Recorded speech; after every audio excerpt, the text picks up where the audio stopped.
From protecting civilians from criminals to becoming the criminal, some cops have been caught cheating their own jobs. The public's confidence in law enforcement is damaged by these dirty cops, which makes it more difficult for good police officers to carry out their duties efficiently. So, what are the worst crimes cops have committed?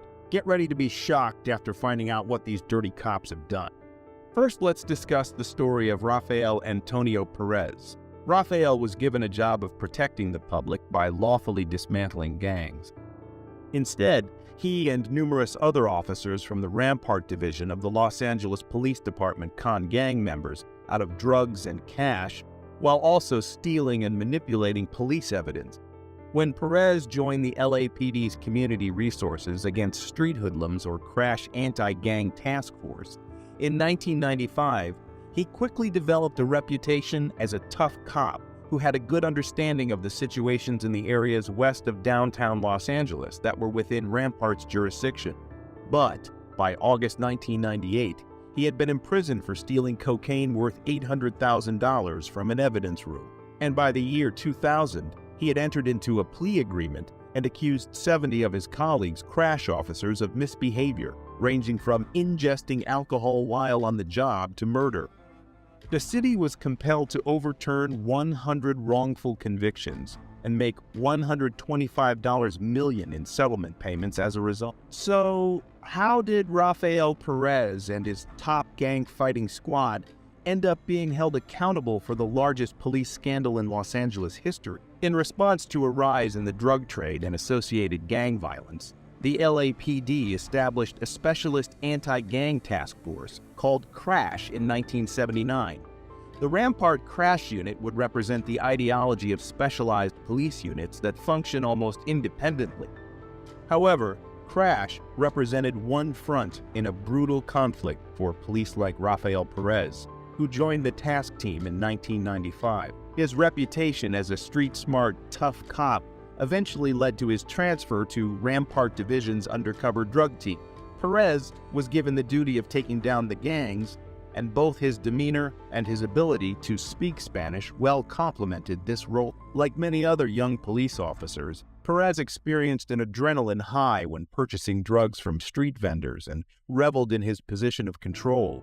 Perez thought he had discovered his niche and disregarded advice from a colleague that he loved working with drugs too much. He got involved in a lot of corrupt acts in the late 1990s, such as stealing cocaine from evidence lockers and profitably selling it. Additionally, he drugged suspects and lied in court to get them convicted. After Perez was caught stealing cocaine from the LAPD's evidence room in 1998, his activities were discovered. After being detained and accused of stealing drugs, he started working with the authorities right away in exchange for a lighter sentence. Due to Perez's assistance, a much wider LAPD police corruption scandal was uncovered. He disclosed that other crash unit officers had also engaged in criminal activity, such as fabricating evidence, robbing suspects of cash and drugs, and planting evidence. Intense pressure was placed on the LAPD as more police personnel were linked to the scam as the inquiry went on.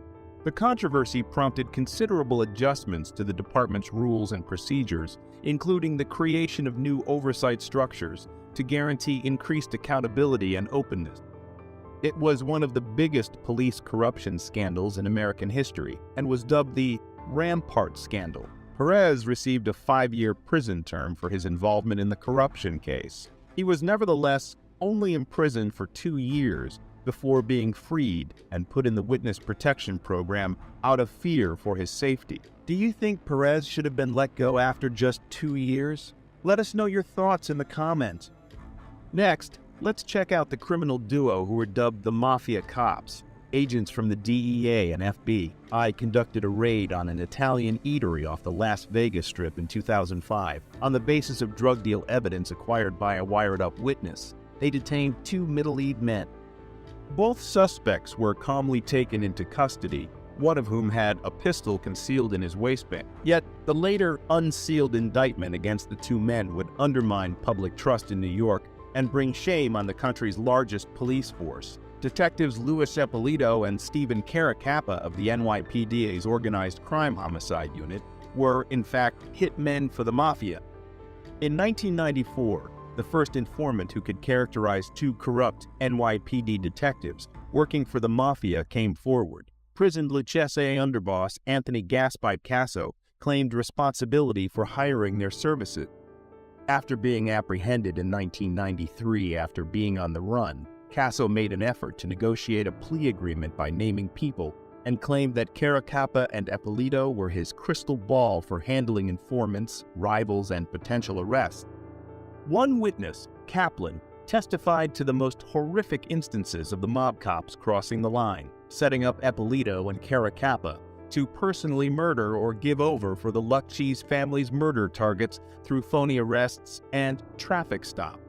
The two detectives received a monthly salary of $4,000 for giving Casso information about law enforcement. They were paid extra for killing jobs, including $70,000 for a hit on Gambino crime family leader Eddie Lino, who was thought to have been responsible for a botched assassination attempt on Casso. In April 2006, a Brooklyn federal court jury determined that the duo was accountable for 8 homicides, kidnappings, and other crimes. Eppolito was found guilty on 1 count of ERIC, conspiracy money laundering, drug distribution, and drug conspiracy. Caracappa was found guilty on 1 count of RICO conspiracy. Caracappa, along with Luis Eppolito, were sentenced to life in prison in 2009 for the 8 executions they committed between 1986 and 1991. Caracappa got an additional 80-year prison sentence and was issued $4.25 million in fine. The next case will shock you more. It's about the most crooked cop in NYPD history. Officer Michael Dowd testified with striking candor before a panel looking into corruption in the New York Police Department in late September 1993. In his testimony to the Mullen Commission, Mr. Dowd described his decade-long transformation from an honorable rookie in the violent 75th Precinct in East New York, Brooklyn, to what one federal agent termed a once-in-a-generation corrupt cop. When crack cocaine first hit the streets in 1982, Michael Dowd joined the New York Police Department. He was in charge of East New York's 75th Precinct, which had the second highest murder rate in the city, with more than 100 homicides annually. But Mike Dowd soon realized how lucrative the drug trade was in comparison to his $600 weekly paycheck. He first only took money from crime scenes. Yet, when his behavior was left unchecked, he started robbing drug dealers and doing his own drug peddling. By 1986, he had begun working for cocaine trafficker Adam Diaz, who earned $1 million weekly. Dowd was paid generously by Diaz to inform him of impending raids and transport his drugs throughout the city. Diaz wanted an insider to alert him to potential threats since he used East New York supermarkets as fronts for his profitable cocaine activities. He paid Dowd $24,000 and $8,000 weekly pay to buy him out. So, whose story do you think was the most notorious? Let us know in the comments, and don't forget to like and subscribe. On September 29, 2019, Deputy James and Deputy Zhang from the Shelby County Sheriff's Office in Tennessee, a potentially dangerous engagement unfolded due to their reckless actions.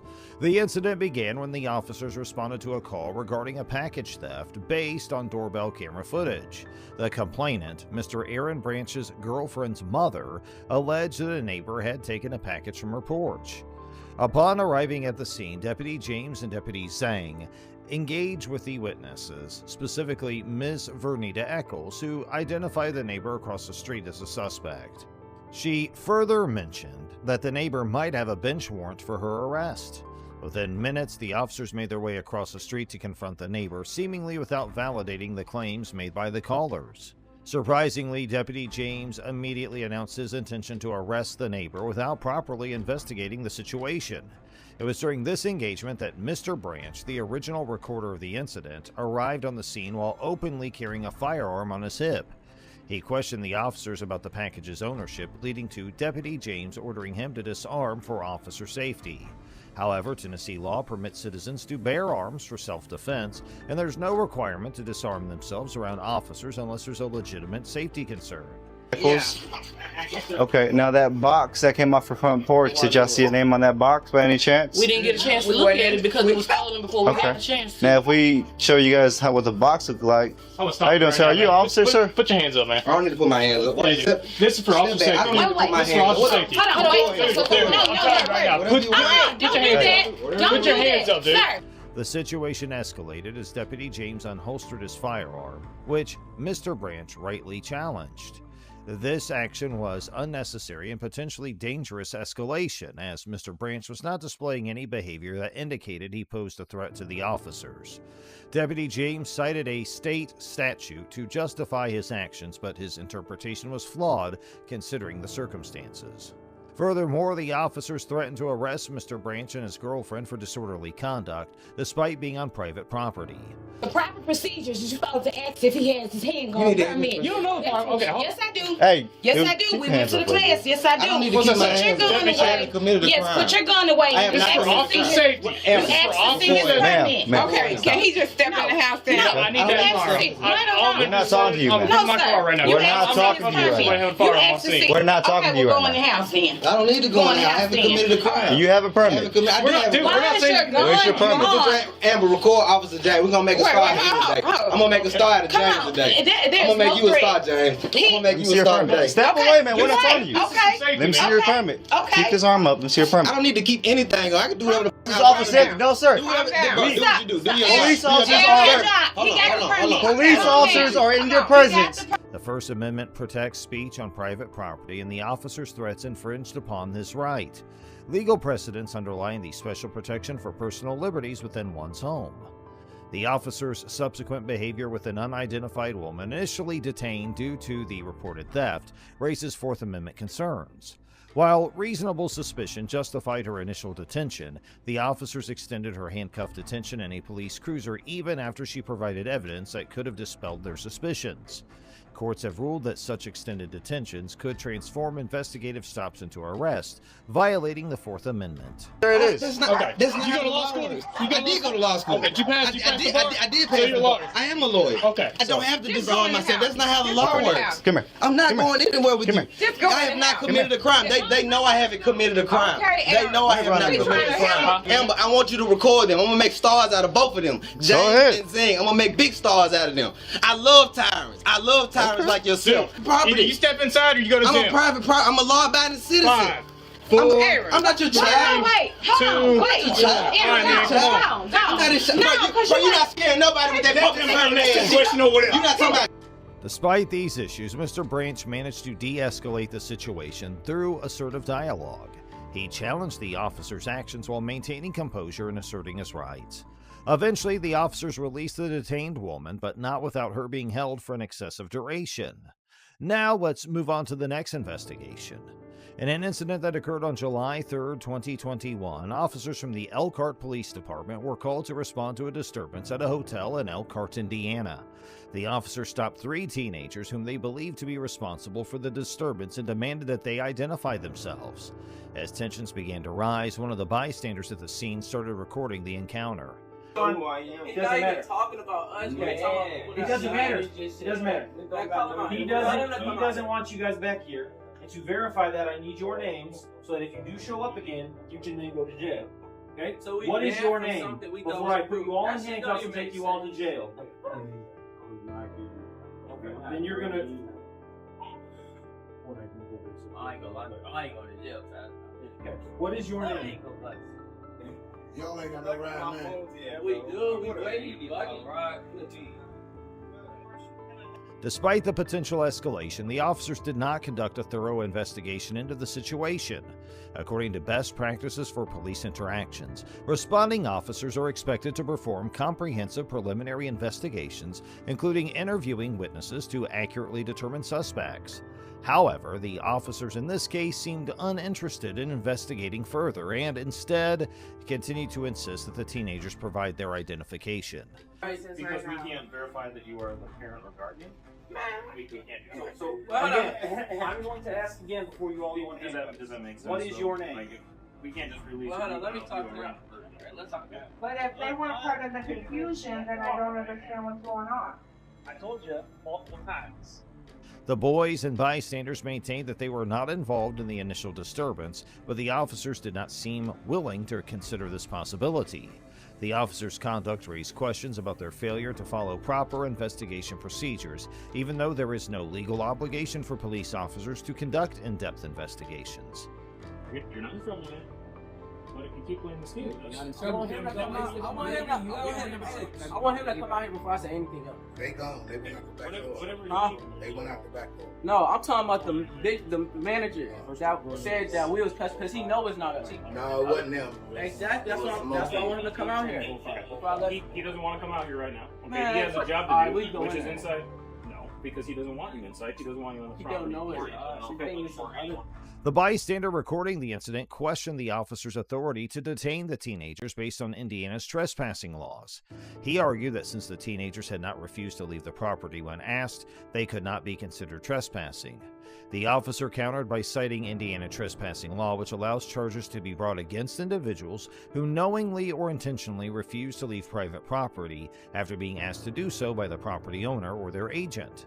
However, legal precedent indicated that a police officer who is neither the property owner nor an agent of the owner cannot create a trespass violation merely by asking someone to leave and then arresting them for noncompliance.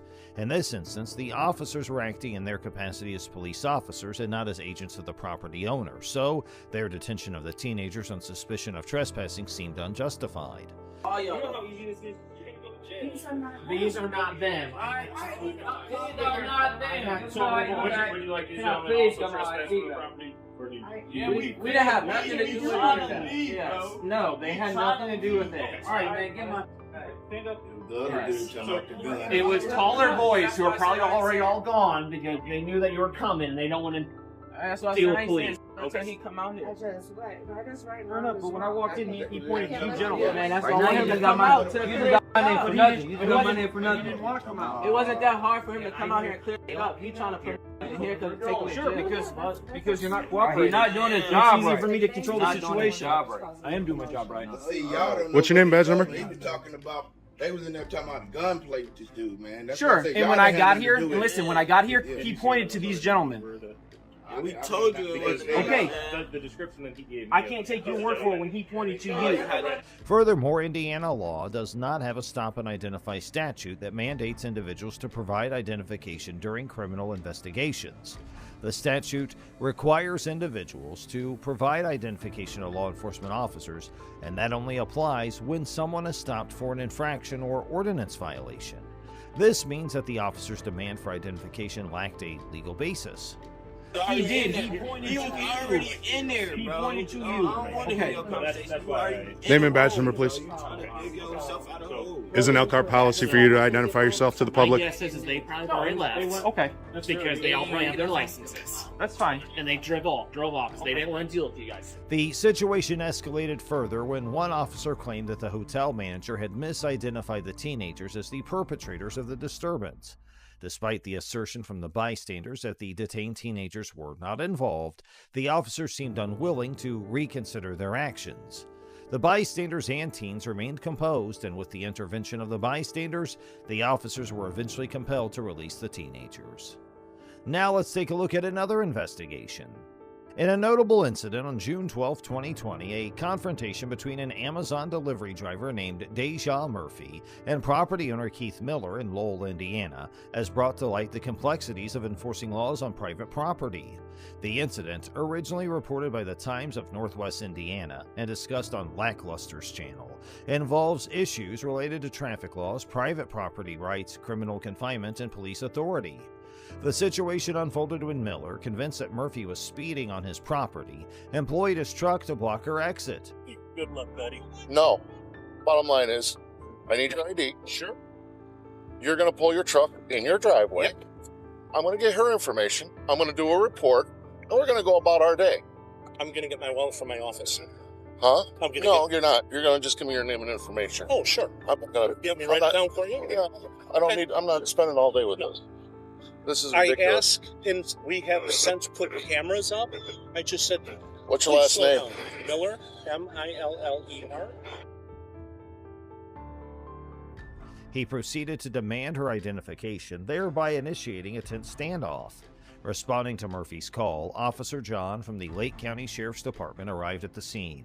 He clarified that he lacked jurisdiction to enforce speeding laws on private property, igniting a discourse on the distinction between public roads and private driveways. Indiana's legal framework underscores the limited jurisdiction of traffic laws on private property. State law specifies that highway regulations pertain to publicly maintained roads accessible for vehicular travel. In contrast, a private driveway, such as Miller's property, doesn't fall within this category. Therefore, Murphy's alleged speeding on the driveway couldn't be penalized as a traffic violation under Indiana law. However, exceptions do exist. In certain cases, police can enforce traffic rules on private property where the public's invited. This enforcement relies on local ordinances and agreements between property owners and law enforcement authorities. These provisions empower the police to regulate traffic and parking on private property under specific circumstances. Thank you. Sorry. Pull forward.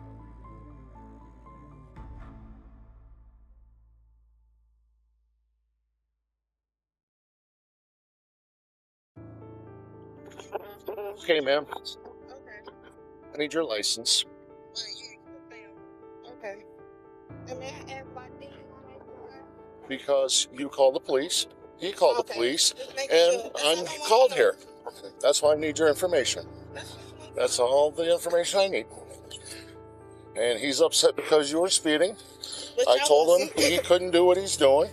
And You're going to go on your way, and if you have any issues, you and your company can stop delivering here. Okay. How's that? He came to my door. That's what bothered me. He came in my door, opened the door, told me to get the hell out my door. While these local ordinances may not encompass the full scope of state traffic laws, they still grant authorities the capacity to uphold specific regulations. Miller's actions also raise questions about potential criminal charges. Officer Marshall suggested that his conduct might align with the crime of criminal confinement, defined as knowingly or intentionally restricting another person's liberty without consent. That's harassment. You know what? Let's stop. Okay. We're going to do a report, and we're going to go about our day. It's harassment, though. Everything's everything. You know what? That's harassment. There'll be a report on file. While Murphy's situation didn't precisely match this definition, it highlighted the broader issue of maintaining public safety and individual rights on private property. To the prosecutor's office? This is Lake County? Yeah. Yes. We'll give you a case number. Yeah, I want the case number, too. It'll be on the report, sir. What's your name? It'll be on the report. It's Marshall. Marshall? Okay. And tell your friend on the phone I'm not upset with you. That's my brother. You know what? You know where everything's going on? That's the only reason why I'm Everyone's fine. We're here. I don't need your brother telling me my job and what we need to do.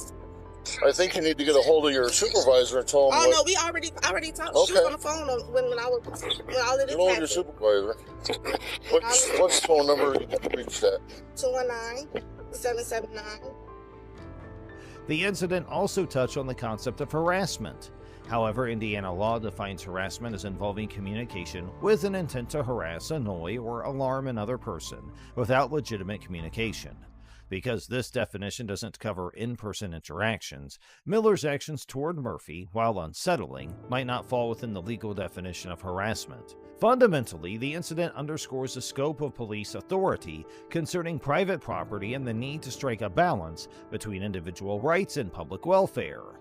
Indiana's police power enables the state to enact reasonable restrictions on private property to ensure community safety, health, and morality.